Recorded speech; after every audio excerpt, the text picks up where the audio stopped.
মানে আমি বলি নিউজ এবং ভিউজের মধ্যে পার্থক্য আছে। আর কিছু কিছু জায়গায় মন্তব্য প্রতিবেদন বলে একটা শব্দ আছে। ওই রিপোর্টটা পড়ে আমার কাছে যেটা মনে হয়েছে পুরোটাই একটা মন্তব্য প্রতিবেদন। ইলিয়াস ভাই ঠিক বলছে কিনা ধরেন মন্তব্য প্রতিবেদন, সেইটার বিরুদ্ধে আসলে না মানে ওই অপশন থাকে না। যে যারা গত 15 বছরে সবচেয়ে বেশি অ্যাসাসিনেট করছে তারেক রহমানকে এবং বেগম খালেদা জিয়াকে, দেশনেত্রীকে, তারা কিভাবে এসে এই কয়দিনের মধ্যে তারা এসে কিভাবে তার সাথে বসে হুজুর হুজুর করে যাচ্ছে। আমি খালি সাংবাদিক বলবো না, ব্যবসায়িক বলবো, সবাইকে বলবো। শহীদ প্রেসিডেন্ট রাষ্ট্রপতি জিয়াউর রহমানের দুটা মূলনীতি ছিল। একটা মূলনীতি হচ্ছে ইসলামকে ধারণ করা, যারা ইসলামের বিরোধিতা করবে তাদের থেকে সরে আসা। তার প্রমাণ কি? সে কনস্টিটিউশন বিসমিল্লাহির রহমানির রহিম এবং আল্লাহ সর্বময় ক্ষমতার উৎস, এটা আল্লাহর উপর পূর্ণ আস্থা ও বিশ্বাস ঢুকালো। এবার আসেন ভারতে বলে ফারাক্কা না, উনি তার চেয়ে বৃহৎ কাজ করেছেন। তালপট্টি দ্বীপ নিয়ে উনি গেছিলেন হচ্ছে ইউএনএতে। আজকে যে আমরা বলি না যে বিজয় হয়েছে আমাদের সমুদ্র বিজয়, সেগুলো তো আমরা সবাই জানি। না এটা কি জানেন যে সমুদ্র বিজয়ের যে রেখা টানা হয়েছে সেই রেখায় আর এখন তালপট্টিকে বাদ দিয়ে আসছে। আমি মনে আপনাকে বুঝাইতে, আমি মনে আপনাকে আপনি বুঝাইছেন। এবার আসি, সেই রক্তটা আছে তো তারেক রহমানের কাছে।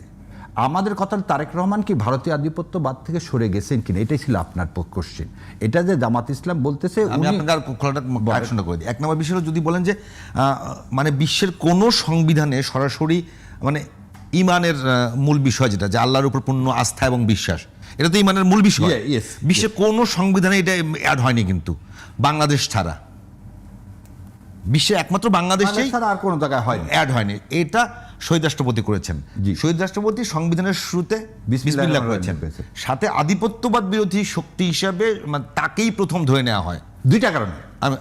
একটা হচ্ছে আর্মিকে সে হচ্ছে রিকনস্ট্রাকশন করলেন।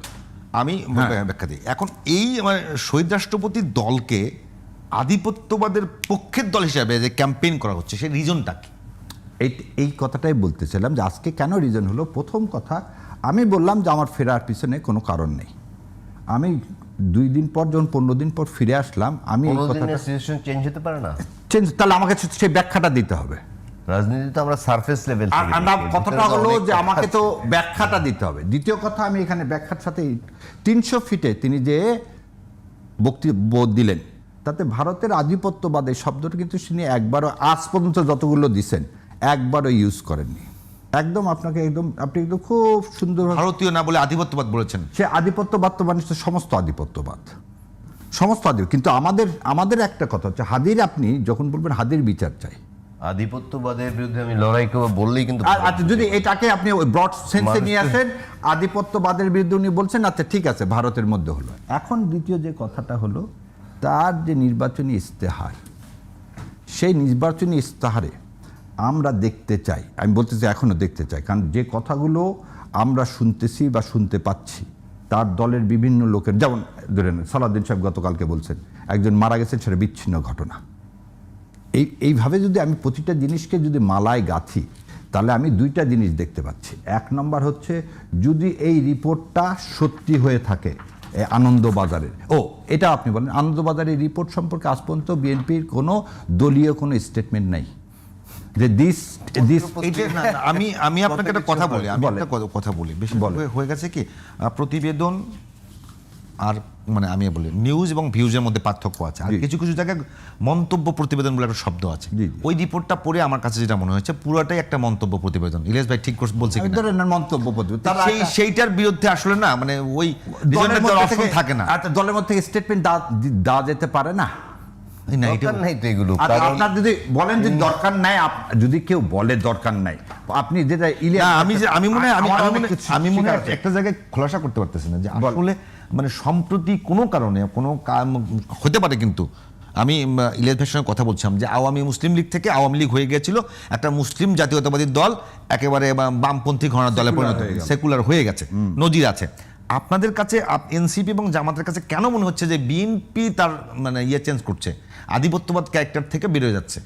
কারণ সর্বপ্রথম কথা হলো, বিএনপির মধ্যে যা দেখা যাচ্ছে, সে ভারত, ভাই যেটা বললেন ব্রডার সেন্সে আপনার বলছেন যে প্রচুর কাজগুলোর মধ্যে যেগুলো হয়েছে, তাতে মনে হচ্ছে ভারতের সাথে বিএনপির একটা আন্ডারস্ট্যান্ডিং হয়ে ওই যে কথা মনে হচ্ছে যে এটা ভুল হতে পারে, ভুল হলে সবচেয়ে খুশি হবো। ভাই ভুলের কারণে আমি আপনার বলি, ভুলের কারণে যদি এটা তো আমি আবারও বলতেছি যে এটা মানে সবচেয়ে বড় মানে আমি একটা আন্দাজ করে কোনো একটা মানুষ বা কোনো একটা সংগঠন কারো বিরুদ্ধে ক্যাম্পেইন চালালাম, আর সেইটা আসলে কতখানি আন্দাজ করে না। ওই জন্য বললাম যে 3টা ঘটনা আপনাকে পরপর দেখালাম। একটা হচ্ছে তার বাবা এবং মা যেখানে ভারতের আধিপত্যবাদ স্বীকার করেনি, সেখানে আজকে এসে 2টা জিনিস আপনি মানে কথা বললে তো অনেক কিছু, আপনি বললেন যে চিঠি দিতেই পারে। নরেন্দ্র মোদীর চিঠিটা নিয়ে আসছে কে? ভারতের পররাষ্ট্রমন্ত্রী।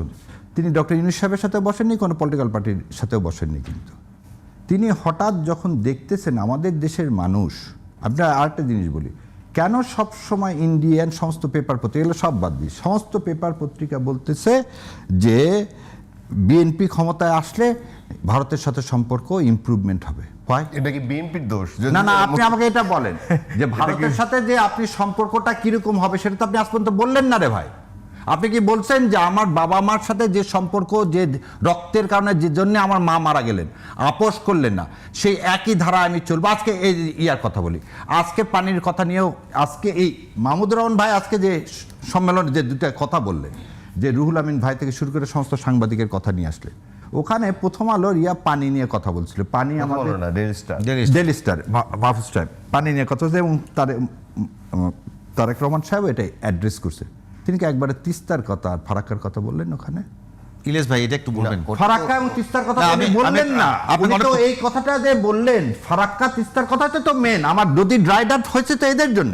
ইন্ডিয়ান আগ্রাসনটাকে খালি রাজনৈতিক না, আর ইন্ডিয়া কেন আমার ভোটকে লেজিটিমেসি দিতে হবে ইন্ডিয়াকে, এই কথাটা তিনি এই যে যখন বলতেছেন, আমি 2টা জিনিস আরেকটা বলি, যে যারা গত 15 বছরে সবচেয়ে বেশি অ্যাসাসিনেট করছে তারেক রহমানকে এবং বেগম খালেদা জিয়াকে, দেশনেত্রীকে, তারা কিভাবে এসে এই কয়দিনের মধ্যে তারা এসে কিভাবে তার সাথে বসে হুজুর করে যাচ্ছে? আমি খালি সাংবাদিক বলবো না, ব্যবসায়িক বলবো, সবাইকে বলবো।